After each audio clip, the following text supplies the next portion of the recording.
Vivo X70 Pro review. Excellent camera phone with a slim design. The Vivo X70 Pro boasts an amazing quad camera setup and a slick design, but the processor is a step down from the last generation. The Vivo X70 Pro is one of 3 phones in the X70 series, launching alongside the X70 and the X70 Pro Plus. If you're looking for an impressive camera setup, a sleek build and a great battery life, then this phone could be one to consider. As with several other models by Vivo, it isn't yet available in the UK or US. If you're happy getting a handset imported to pop a SIM in, then read on for our full thoughts of the Vivo X70 Pro. As usual, Vivo has produced an extremely premium and eye-catching handset. It may be ever so slightly denser and heavier than its predecessor, at 7.99 mm thick and with a weight of 183 grams. But it feels lightweight and is extremely slim for slipping in pockets. I tested out the more understated matte cosmic back variant, but there's also an Aurora Dawn shimmery finish. The slim shape doesn't compromise on the screen either, with a large 6.56 inches display with curved edges. Not all phone manufacturers manage to marry a decent screen with a slim body, highlighting how Vivo is ahead of the pack. The back features a large, stepped camera module with the flash running down alongside the lenses, a design element that Vivo dubs Cloud Valley. Whilst the module takes up a big portion of the phone's back, it enhances the design, rather than being an eyesore. Ports-wise, there's the usual USB-C for charging, along with the power and volume controls on the right-hand side. There's no headphone jack on the X70 Pro, an increasingly common trend on flagship phones these days. However, the box does come with a 3.5 mm headphone jack to USB-C adapter, not always a surefire inclusion in cases like these. The rear design is complemented by a stunning Full HD+, 6.56 inches, 120 Hz, AMOLED display. This is only interrupted by the punch-hole camera module, which sits at the top of the phone's display, in the center.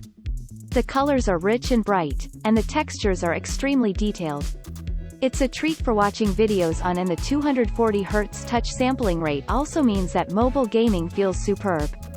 The refresh rate can alter between either 60 Hz, 120 Hz and Smart Switch, which will choose the optimum setting, depending on what you're doing. It's not a truly dynamic refresh rate, as it can only switch between 60 Hz and 120 Hz, and not anything else in between. That said, the power-saving capabilities are still excellent, even when you use it at a higher refresh rate. In addition, there are other flagships that boast QHD+ panels, rather than Full HD+ resolution, even if it's difficult to spot the difference in actual use, due to the higher pixel density. Technically, it's still a drawback worth keeping in mind. It's worth noting that there's actually 2 versions of the X70 Pro, which change the internals of the phone. In China, the X70 Pro comes with an Exynos 1080 chipset and LPDDR5 RAM. I tested the global version, which instead comes with a MediaTek Dimensity 1200 Vivo processor. Yes, another special Dimensity variant for a specific manufacturer, which is paired with 12 GB of LPDDR4X RAM and 256 GB of storage. Other parts of the world include smaller RAM options at 8 GB, and storage options starting from 128 GB. The chipset on the X60 Pro is a Snapdragon 870, which performs better in our benchmarking tests, proving that the X70 Pro is a slight downgrade from its predecessor.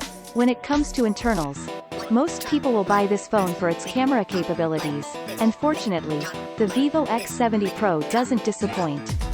It's made up of 4 lenses, a 50MP main lens with an f1.75 aperture, a Sony IMX766V sensor complete with Vivo's gimbal stabilisation 3.0, a 12MP ultrawide lens with an f2.2 aperture, a 12MP 2x telephoto lens with an f1.98 aperture and an 8MP 5x periscope lens with an f3.4 aperture.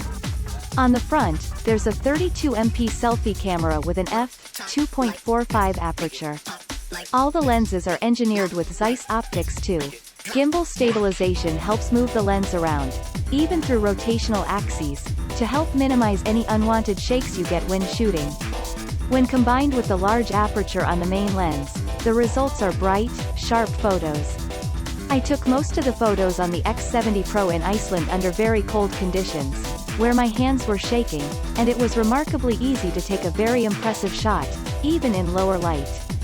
Details and textures of all types jump out on the screen, including water and steam.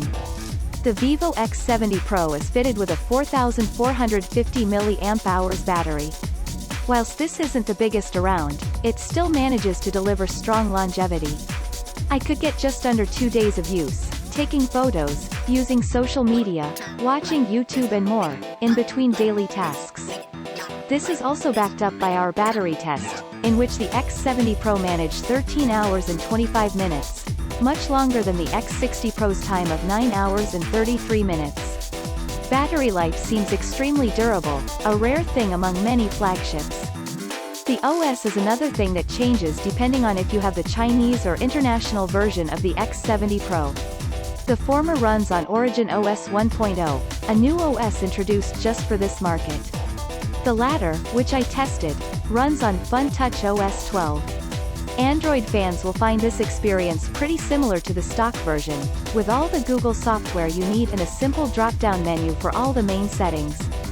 Funtouch typically comes with a lot of app bloat and clutter though, and this is no different on the X70 Pro. Some apps can be deleted, but not all of them. The Vivo X70 Pro costs start from CNY 4,299 yen per INR 46,990 rupees for the 8GB RAM model, which works out to around £470 minus £480 for $630 to $670. These prices are converted, and if the phone does release in the UK and Europe, it is likely to be pricier. As an example, the Vivo X60 Pro's international pricing converts to £500, but official UK pricing starts from £749. You won't be able to buy it on contract in the UK or US, but you can get the handset imported from the likes of AliExpress. We don't know for sure yet if this phone will release in UK stores. If it does, we'll update this article with official UK pricing and eligible retailers.